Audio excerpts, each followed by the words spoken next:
जिसने आके तैयारी की है ना आईआईटी की, उसे एक विजन मिल जाता है पढ़ाई कैसे की जाती है। अच्छा। वो लाइफ में कभी फेल नहीं हो सकता। आईआईटी जेईई की प्रिपरेशन और किसी भी सक्सेस की प्रिपरेशन एक मैराथन है, जिसमें आप स्लो रनिंग करते रहोगे और कंटिन्यू करते रहोगे, आप पक्का जीतोगे। कि पहला चैप्टर है मेरे पास सपोज थर्मोडायनेमिक, तो थर्मोडायनेमिक में आपको पढ़ना क्या क्या है, क्या क्या आता है, वर्क कैलकुलेट कैसे करते हैं, आइसोबारिक प्रोसेस क्या होती है, आइसोथर्मल, मतलब आप बिना देखे उसके बारे में सोचना शुरू करो। और जो आप सोच रहे हैं बस वही आपका रिवीजन है, वही आपके एग्जाम हॉल के अंदर काम। एग्जाम में बोझ मत पालो दिमाग में, बिल्कुल पैनिक मत हो, आप ये बात मान के चलो और बिना नोट्स के रिवीजन करो, रिजल्ट आपके हाथ में है। हेलो दोस्तों, स्वागत है आपका नए एपिसोड में। और आज के एपिसोड में हमारे साथ हैं एनवी सर और नवनीत सर जो हैं वो फिजिकल केमिस्ट्री के एकदम धुरंधर हैं यहाँ पर।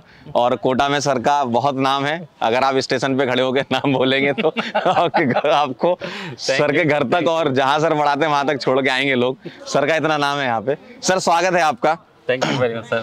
सर इतने सालों से आप कोटा में हैं, आपने सर क्या क्या यहाँ पर चेंजेस देखे और किस किस टाइप के सर बच्चे आपने पढ़ाए हैं? सर काफ़ी टॉप रैंक्स भी आपने पढ़ाई हैं, बहुत सारे बच्चों को आपने सर आईआईटी में भेजा है और मैंने तो बच्चों के मुंह से सुना है कि आप मतलब गॉड हैं फिजिकल केमिस्ट्री के। थैंक यू गॉड क्या, लेकिन एक ये बात फैक्ट है कि हमने काफ़ी मतलब बहुत बड़ा क्राउड और बहुत बड़ा क्राउड में ऐसा चेंज जो लोअर कैटेगरी जिसको बोलते हैं, मतलब एवरेज और एवरेज से अबव और टॉप रैंक के स्टूडेंट्स को सबको डील किया हुआ है। कोटा में लगभग मुझे 16-17 साल हो गए हैं जब से मैं आईआईटी जेईई को ही डील कर रहा हूँ, केवल IIT JEE advance. Specially paper pattern में भी बहुत चेंज आया है। कुछ पेपर पैटर्न पहले जिस लेवल के आते थे अब उतने लेवल के नहीं आ रहे हैं, लेकिन अच्छे पेपर अभी भी हैं। सबसे बड़ी बात यह है इन पेपर्स में कि जैसे जैसे पेपर्स में इजी होते चले गए, पेपर्स जितने इजी होते चले गए उतनी ज़्यादा रैंक के लिए लड़ाई चालू हो गई, बहुत ज़्यादा लड़ाई चालू हो गई। मतलब ऑब्वियसली बच्चा ज़्यादा मार्क्स गेन कर सकता है, तो पैटर्न तो यही है कि बच्चे कवर कर ही रहे हैं। और अच्छे बच्चे, जैसे मैं आपको बताऊं, पहले हमने जो बच्चों को देखा, अगर मैं बताऊं कि मेरे बहुत सारे बच्चे पढ़ाए हुए बच्चे जिनको मैं डायरेक्ट कांटेक्ट में हूँ, अंडर 100 और अंडर 10 भी मेरे कांटेक्ट में। अच्छा। जैसे हम जहाँ पढ़ाते थे या जो पहले हमने जिन बच्चों को पढ़ाया, बहुत सारे बच्चे रैंक 2, 1 और जो भी आए हैं, तो बच्चे हमसे कांटेक्ट में रहे हमेशा। हम उन बैचेस को भी डील करते रहे, पढ़ाते रहे, तो बच्चे वो भी देखें।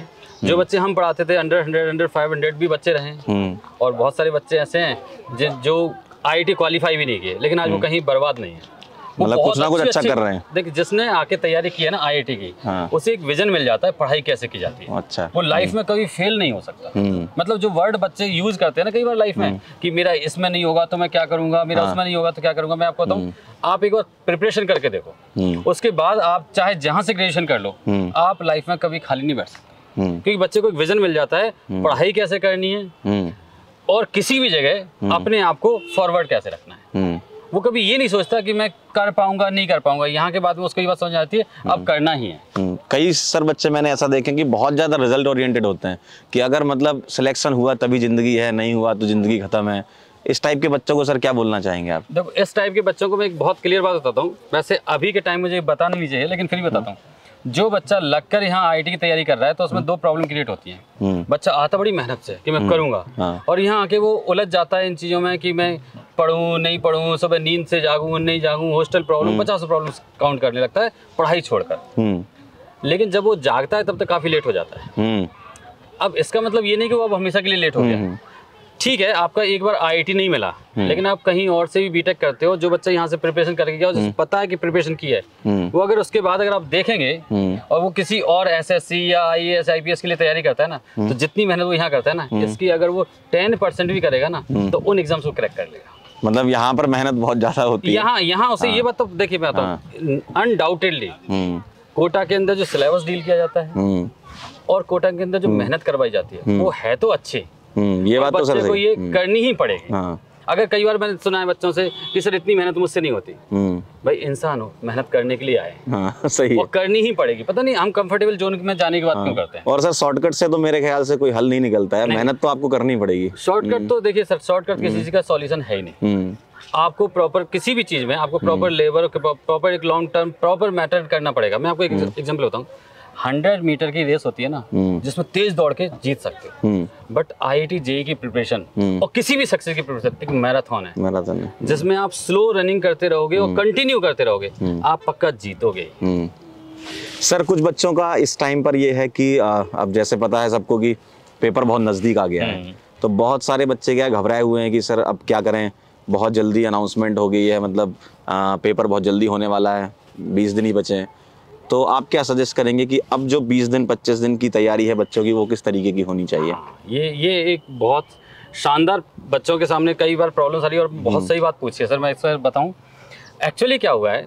पहले तो बच्चों को ये पैनिक लेनी नहीं चाहिए कि जनवरी में क्यों आ गया, क्योंकि ये तो सबको पता था जनवरी में आना है। जब प्रिपरेशन शुरू की थी बच्चों ने तो मालूम था कि जनवरी में आना है, तो आपको प्रिपरेशन रहनी चाहिए थी। अगर आपने थोड़ा बहुत भी दिमाग में डिले किया तो ये आपकी स्टूडेंट्स की गलती है, क्योंकि आपको ये दिमाग से निकालना चाहिए कि अनाउंस कब होगी, डेट क्या होगा, आपको डेट से निकालना देना था एक।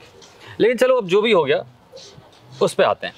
जितनी प्रिपरेशन या जितना सिलेबस आपका हो गया, मान लीजिए किसी बच्चे का 60% हो गया, 70% हो गया, तो मैं आपको बताऊं जिनका 100% होता है ना, वो भी अगर 70% सिलेबस को 100% तैयार कर ले, मतलब उस 70% में कोई डाउट ना रहे, तो उसकी सिलेक्शन कोई नहीं रोक रहा, और वो भी अच्छी रैंक के साथ। और सर 100% पे ऐसा बच्चों को लगता है कि नहीं सारा ही पढ़ के जाना है, 100% ही तैयारी करके एक एक सवाल करके आना है वहाँ पे। मैं आपको एक चीज बताऊँ सर, एक बच्चा था जिसकी 2nd रैंक आई थी, जब मैंने उससे बात की, हमारे कॉन्टेक्ट में था, हमने पढ़ाया उस बच्चे को काफी, हालांकि वो मेरे बैच का नहीं था दूसरे बैच का, लेकिन वो हमसे डाउट पूछता था, हमारे कॉन्टेक्ट में थे। तो उस बच्चे से मैंने पूछा, मैंने कहा भाई तेरी तैयारी कितनी है? तो उसने साफ साफ एक स्टेटमेंट बोला था, सर मेरी जितनी तैयारी है ना, बस मैं उसी तैयारी को रिवाइज कर रहा हूँ, मैं नए किसी चैप्टर को टच नहीं कर रहा हूँ जो मेरा तैयार नहीं है। क्योंकि ये जो क्वेश्चंस आएंगे, सपोज मैं आपको बताऊँ, अगर आपका 70% सिलेबस कंप्लीट है, मतलब 10 क्वेश्चन में से 7 आप कवर कर रहे हैं, इसका मतलब आप रैंक की तरफ बढ़ रहे हैं। और सिलेक्शन तो सर होना ही है, होना ही मतलब आप उस 70% को तैयार करो। अभी के टाइम में कुछ बच्चे जैसे मुझे मिलते हैं क्लास के अंदर, वो पूछते हैं सर हमारे कुछ चैप्टर्स बचे हुए हैं, तो मैं उनसे बोलता हूँ जो बच्चे हैं उनका पेन नहीं लेना है, जो हो गए उनको प्रिपेयर करो, उसको अच्छे से रिवाइज करो, उसकी प्रैक्टिस करके जाओ, वो गलत नहीं होनी चाहिए। बिल्कुल। एक मैं इसमें थोड़ा रिवीजन का पैटर्न बता दूं बच्चों को रिवीजन करना नहीं आता, ये सबसे बड़ा प्रॉब्लम है। मैं सबसे एक बात पूछता हूँ, क्या आप एग्जाम हॉल के अंदर नोट्स लेके जा सकते हो? नहीं जा सकते। नहीं। अगर नोट्स लेके नहीं जा सकते, फिर नोट्स देख के रिवाइज क्यों करते? ये एक इतना बड़ा प्रॉब्लम है, क्योंकि जैसे आप नोट्स खोलते हैं, आप किसी भी चीज के नोट्स खोल लो, आपको पेज देखते ही समझ में आ जाएगी तो मुझे आता है, और बंद करो तो आप भूल जाओगे उस पेज नहीं आता लिखा क्या था, ये भी याद नहीं। सही बात है। तो इसलिए बेहतर तरीका है कि आप ब्लैंक नोटबुक उठाओ, एक पेन उठाओ, आप सोचना शुरू करो। पहला चैप्टर कोई भी सब्जेक्ट का, कोई भी, सपोज मैं फिजिकल केमिस्ट्री पढ़ाता हूँ तो मैं उसकी बात कर लूँ कि पहला चैप्टर है मेरे पास सपोज थर्मोडायनेमिक, तो थर्मोडायनेमिक में आपको पढ़ना क्या क्या है, क्या क्या आता है, वर्क कैलकुलेट कैसे करते हैं, आइसोबारिक प्रोसेस क्या होती है, आइसोथर्मल, मतलब आप बिना देखे उसके बारे में सोचना शुरू करो, और जो आप सोच रहे हैं बस वही आपका रिवीजन है, वही आपके एग्जाम हॉल के अंदर काम। और सर ये बहुत बढ़िया तरीका आपने बताया, ये पहली बार मैंने भी सुना है। अच्छा, नहीं एक्चुअली ये इसको चिंतन भी कहते हैं, जैसे भी बोले इसको, लेकिन कभी भी आप चाहे आज करो या रिवीजन कभी करो, रिवीजन बिना देख के किया जाना चाहिए, क्योंकि एग्जाम हॉल के अंदर बिना देखे ही चीज याद आएगी। और अगर रिवीजन में चीजें रिकॉल हो रही हैं तो फिर एग्जाम हॉल में भी रिकॉल हो जाएगी। ये बच्चों को आता है, बच्चे यहाँ 11th-12th में आके इस प्रोसेस को भूल जाते हैं। अगर आप इसको देखेंगे ना, तो जब वो 10th में पढ़ते थे, तो याद करो, उन बच्चों को बताऊं जो लोग पढ़ रहे हैं, याद करो हिस्ट्री का उन्हें कोई ऐसे लिखना होता था, कुछ लिखना होता था, तो वो जब लिखते थे एग्जाम हॉल में, तो उन्हें अपनी नोटबुक का वो पेज भी याद आता था कि पेज में उन्होंने कहाँ किस पेज पे क्या लिखा है, पेज पे क्या ऊपर क्या स्टार बनाया है, क्या ड्राइंग की है, वो पेज की पूरी शक्ल उनको याद आती है। इसका मतलब बच्चों को रिवीजन करना तो आता है। मतलब ये है कि बड़े हो गए तो सब भूल गए, बस बड़े हो गए तो सब भूल गए, वो अपने आप में इस बात को मानने लगे ना कि अब हम समझदार हो गए। एक और बात बच्चों ने बहुत आदत बना रखी है, थोड़ा सा ऐड करूंगा सर इसमें। जैसे बच्चे बोलते हैं कि मुझसे रटा नहीं जाता, मैं समझ सकता हूँ, ये जो स्टेटमेंट है ना बच्चों का, ये स्टेटमेंट पढ़ाई से भागने का है। जब पेरेंट्स थोड़े से आप बोलते हैं आपसे, बेटा ये याद हो गया, सुना मुझे, तो बच्चे तुरंत जवाब देते हैं उन्हें, अरे मुझसे रटा नहीं जाता। ये स्टेटमेंट होनी चाहिए, जिसको रटा नहीं जाता उसे याद भी नहीं होता सर। मेरा बिल्कुल क्लियर कट स्टेटमेंट है, क्योंकि मैंने जितने टॉपर बच्चों से बात की ना, उससे मैं ये पूछता था भाई इस पेज पे क्या लिखा है, तो आप बिलीव करो मैं उसकी नोटबुक ले लूँ ना, तो उसे लाइन की लाइन फुल स्टॉप के तक सुना देता था। इसका मतलब जिसको याद होता है ना, जिसको रटा जाता है उसी को याद होता है, समझ में आता है। अब आप मुझे बताओ, एक सिंपल सी बात है सर, मैंने कोई सेंटेंस बोला, आपको सेंटेंस याद नहीं हुआ, तो आपको समझ में कैसे आएगा? सही बात है। तो बच्चों को ये बातें, इस टाइप की हाइपोथेटिकल बातें दिमाग से निकाल देनी चाहिए कि उससे रटा नहीं जाता। आपको प्रैक्टिस, आप रटो मत, आप डेली उसे पढ़ो। हाँ, आप पढ़ोगे तो याद हो जाए। कई क्या बच्चे ऐसे बैठ के रटने लगते हैं, वो वाला रटना नहीं, वो नहीं। पहले चीजों को याद रखना है आपको। एक्चुअली सर बताऊं ना, पढ़ाई एक एंटरटेनमेंट है। अगर बच्चा देखे तो पढ़ाई करने, जब एक्चुअली पढ़ाई करने बैठता है बच्चा, पढ़ाई करने के मन से, जब शाम को बोझ लेके बैठेगा, अरे यार आज शाम को मुझे 50 क्वेश्चन करने हैं, बस यहीं से उसके क्वेश्चन नहीं होंगे। अगर वो उसकी जगह ये करता ना, अरे यार चलो मैथ के कुछ क्वेश्चन करने हैं, करता हूँ, जितने हो जाएंगे उतने करता हूँ, वो 10 मिनट में 15 मिनट में 2 क्वेश्चन हो गए, 3 क्वेश्चन वो करके चला जाए। वो जब इसी रूटीन को मेंटेन करेगा तो उससे 50 हो जाएंगे, उसको पता भी नहीं चलेगा। मतलब कुछ छोटे गोल बनाए कि हाँ मुझे बैठ के करना है, ऐसे बड़े बड़े गोल ले लेता है, वो दिमाग में गोल रखता है, करता वो नहीं है। और सर इंसान का मन तो ऐसे ही है, बहुत बड़ी बड़ी बातें सोचता है, करता कुछ नहीं है। आप किसी भी प्रॉब्लम को देख लो, जैसे मैं आपको एग्जांपल दूं, अगर मान लीजिए आपसे बोला कि आपको नीचे तक जाना है किसी काम से या कहीं बाहर तक, तो आप सोचे कौन उठ के जाए, क्या करें, तो वही जाना बुरा लगेगा। और आप सोचते नहीं हो, चले जाते और आ जाते, तो काम हो जाता। जितनी देर में सोचा उतनी देर में तो काम ही हो गया था। बिल्कुल, तो पढ़ाई का यही पैटर्न है। सही बात है। तो मेरा कहना बच्चों से सिर्फ इतना सा है इस समय, जितनी आपकी प्रिपरेशन है सर, जितनी भी प्रिपरेशन है, बस उसी को मेंटेन करो। आप इस समय भी इतना करके आ जाओगे एग्जाम, लेकिन एग्जाम में बोझ मत पालो दिमाग में, बिल्कुल पैनिक मत हो। आप ये बात मान के चलो और बिना नोट्स के रिवीजन करो। रिजल्ट आपके हाथ में है। आप रिजल्ट को ऐसे नहीं ला सकते कि आप सोचो और रिजल्ट आ जाए। सर अगर हम थोड़ा सा ऑप्टिमिस्टिकली सोचे कि चलो ठीक है, अभी जनवरी अटेम्प्ट है, एक और अटेम्प्ट होता है अप्रैल में, तो आप क्या सजेस्ट करेंगे कि किस तरीके से अब बच्चों की तैयारी होनी चाहिए कि जनवरी को टैकल कैसे करना है, फिर उसके बाद अप्रैल अटेम्प्ट पे जाना है, अप्रैल अटेम्प्ट को कैसे टैकल करना है? इसके लिए बहुत सही तरीका तो ये सर, मैं 2 तरह की कैटेगरी लेता हूँ। जिन बच्चों का सिलेबस 50% हो गया, जिन बच्चों का सिलेबस हम इंस्टीट्यूट में या कहीं वो पढ़ रहे हैं या उन्होंने 30% तक या 50% तक कर लिया, लेकिन उसे 30% तक ही तैयार है। कुछ बच्चे जिनका 70%, जिनका 70% या उससे अबव है, वो तो इस बात को मान के चलें इस समय एडवांस क्वालिफाई कर सकते हैं। लेकिन जिनका 30% 70% से कम है, वो क्या करें, चाहे उनका 50% आता हो या 60%, जितना उन्हें आता है ना, उसकी तैयारी अच्छे से करें, उसके बेस पे देखें वो कितना परसेंटेज ला सकते हैं। तो इत्तेफाक से हो सकता है कि उनका लक साथ दे, उस समय अच्छा रिजल्ट आ जाए। सही। फिर भी मान लो कि उतना बेहतर रिजल्ट नहीं आया जितना उसने किया, लेकिन कम से कम सिलेबस को तैयार हो जाएगा ना। तो एक हमारे पास अप्रैल अटेम्प्ट है, और अप्रैल अटेम्प्ट्स में उसको बस रिमेनिंग पार्ट की तैयारी करनी है, और इस तैयारी के बाद वो सीख जाएगा कि मुझे नेक्स्ट रिजल्ट कैसे निकालना, क्योंकि थोड़ा प्रेशर भी समझ पाएगा वो कि हाँ कैसा एग्जाम का प्रेशर होता है, तो वो रिजल्ट उसका फिर उस समय पक्का बनेगा। मतलब उस समय फिर कोई ये नहीं है कि वो कहीं भी डाइल्यूट हो जाएगा रिजल्ट या नहीं आ पाएगा, या वो इस समय ये सोचे कि मेरी 30% तैयारी है, तो इस समय ये बहुत बड़ी गलतफहमी है। कुछ बच्चे मुझे मिले भी थे इस बारे में कि सर हमने पहले नहीं पढ़ा, अब अचानक हमारी तैयारी कम है। तुम्हारी तो 20% है ना, तो उस 20% को बेस्ट करके जा, क्योंकि इसके बाद आपको 2 चीजें सीख जाओगे, पढ़ाई कैसे करनी है, एग्जाम्स कैसे अटेम्प्ट करना है, और अप्रैल में आप अच्छा रिजल्ट बना लो। और एग्जाम का एक प्रेशर भी जो बिल्ड हो रहा है बच्चों का, वो भी रिलीज हो जाएगा। बिल्कुल। एक बार क्या पेपर दे देते तो समझ में आ जाता है, अरे यार क्या था इसमें, इतना सोच रहे थे। और वैसे मैं बताऊं एक बात तो बहुत क्लियर है, देखो रिजल्ट लाना है ना, एग्जाम के अंदर प्रेशर मत लेना, क्योंकि अगर आप प्रेशर लेके गए तो जो क्वेश्चन आता था वो भी गलत हो जाएगा। एग्जाम बहुत आराम से रिलैक्स होके, क्योंकि एग्जाम हॉल के अंदर अब आपके पास केवल पेपर करने के अलावा कुछ नहीं बचा है, क्योंकि रिजल्ट तो आपके हाथ में नहीं है। सही। तो पेपर जितना अच्छे से हो जाएगा ना, वो रिजल्ट आएगा जी।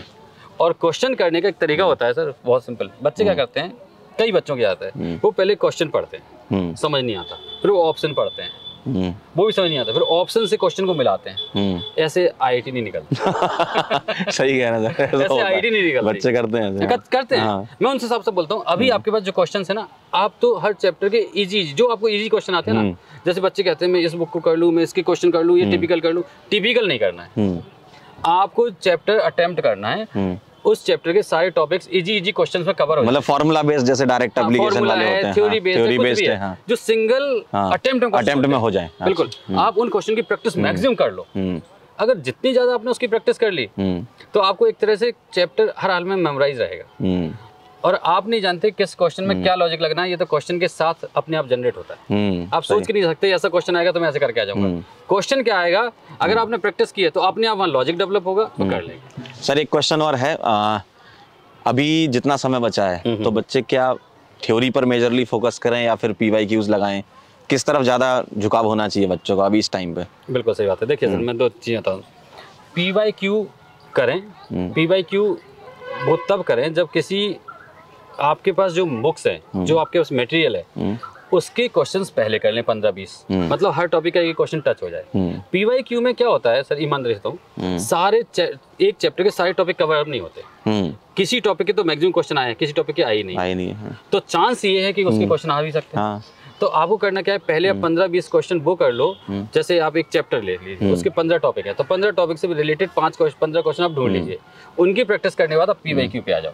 PYQ के 2 फायदे हैं, मेंस में क्वेश्चन रिपीट भी होता है। हाँ, रिपीट होता है सर। इसलिए अगर आप PYQ करोगे तो अगर रिपीटेड क्वेश्चन मिल गया तो आप तुरंत टिक कर दो। कई बार क्या क्वेश्चन रिपीट ना हो, कॉन्सेप्ट ही रिपीट हो जाता है, ऐसा भी हो जाता है। सब में रिपीट हो रहा है। हाँ। अगर आप उठाएंगे ना हाँ। पिछले 10 साल का, तो अगर 2010 का पेपर उठाओ, 2019 का पेपर उठाओ, तो आप देखोगे उसमें 60% क्वेश्चन आपको सेम टाइप के मिलेंगे। सेम टाइप के मिलेंगे, तो कोई डाउट ही नहीं कि क्वेश्चन बाहर जाएगा।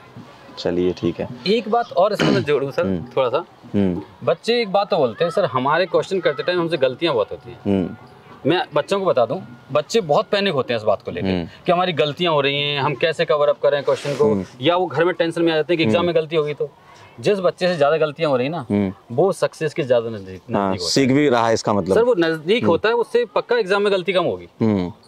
आप ये मानो मत कि आपसे, क्योंकि जितनी ज्यादा गलतियां कर रहे हो उसका मतलब आप उतने ज्यादा क्वेश्चंस कर रहे हो, तो आप प्रैक्टिस में आ रहे हो, कुछ सीख रहे हो। तो आप गलतियों से ना घबराएं, डाउट पूछने से ना घबराएं। इस समय आपको डाउट, जैसे कई बार बच्चे डाउट पूछते हैं, सर ये क्वेश्चन है बता दो, तो वो सॉल्यूशन पूछता है। आपको मैं बताता हूँ क्वेश्चन, आपको जो क्वेश्चन मिल गया उसे कैसे भी करके आप सॉल्व करो, चाहे गलत करो चाहे सही करो, फिर टीचर के सामने आओ, सर इसमें मैंने ये लॉजिक लगाया था, अब क्या गलत है। क्योंकि बच्चे क्या करते हैं, नहीं बनता है, हाँ, चलो चलते हैं, जब दिमाग नहीं लगाते। कि ये है, तब उसे समझ आएगा मैं क्या गलती कर रहा था, होना क्या था, तब होता है। सही है सर। जैसा कि अभी पेपर आने वाला है नेक्स्ट मंथ में, तो अब बच्चों को मॉक टेस्ट अटेम्प्ट करने चाहिए या पुराना ही रिवाइज करते रहें, क्या करें सर?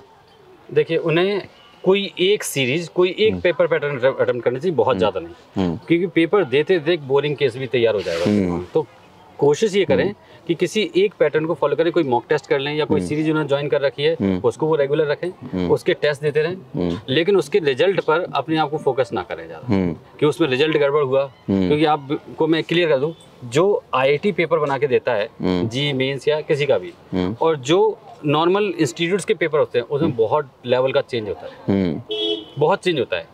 पेपर वहाँ अलग साइकोलॉजी से बनाए जाते हैं, वहाँ साइकोलॉजी अलग होती है। तो आप एक पैटर्न को फॉलो करो, क्योंकि आपको ये चाहिए कि आप कैसे एग्जाम अटेम्प्ट करते हो उसके याद के लिए, और पुराना रिवीजन करते हो, मतलब पेपर की प्रैक्टिस करने के लिए है। बस। और उसको पैनिक नहीं होना है कि उसे मार्क्स नहीं आए, क्या होगा, मार्क्स को लेकर कोई पैनिक नहीं होना। अच्छा, ये बहुत ज्यादा जरूरी है बस, और रिवीजन बिना नोट्स के करना है। चलो बढ़िया है। तो देखा सर ने क्या क्या आप लोगों को बताया, और काफ़ी कुछ सीखने को मिला होगा आज के वीडियो से आप लोगों को।